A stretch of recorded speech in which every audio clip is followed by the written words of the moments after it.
VBG Ramji আইন প্রত্যাহারের দাবিতে সরব বিরোধীরা।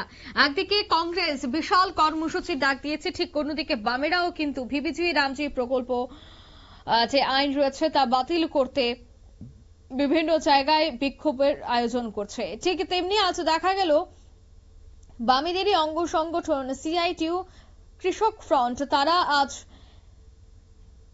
ভিবিজি রামজি প্রকল্প বাতিল করে অর্থাৎ এই আইন বাতিল করে পুনরায় এমজিএন রেগা চালুর দাবিতে পথসভা এবং মিছিলের আয়োজন করে সংগঠিত করে।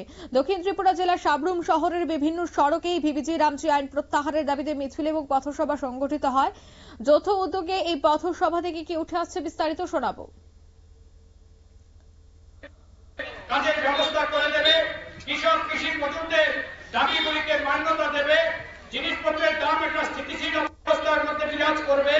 এ ধরনের ব্যবস্থা কায়েম করার জন্য গোটা দেশের মধ্যে আরো তীব্র আন্দোলন করে তুলব।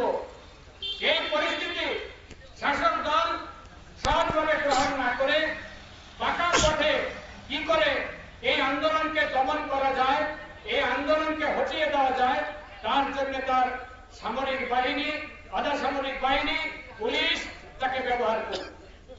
এটা ব্যবহার করার মধ্যে দিয়ে ধর্মঘট ভাঙার জন্য তারা গোটা দেশে, সেখানে আমরা দেখলাম সমুদ্র হিমাচল সেখানে ঝাঁপিয়ে পড়লো।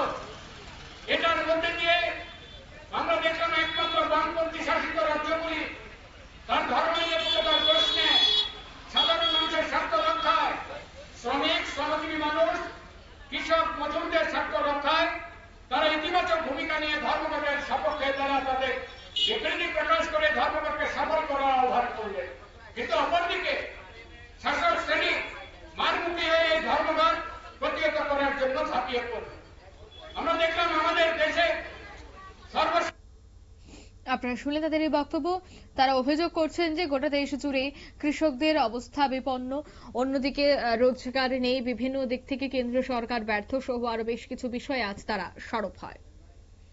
নিয়ে নিচ্ছি ছোট একটি বিজ্ঞাপন বিরতির সঙ্গে থাকুন।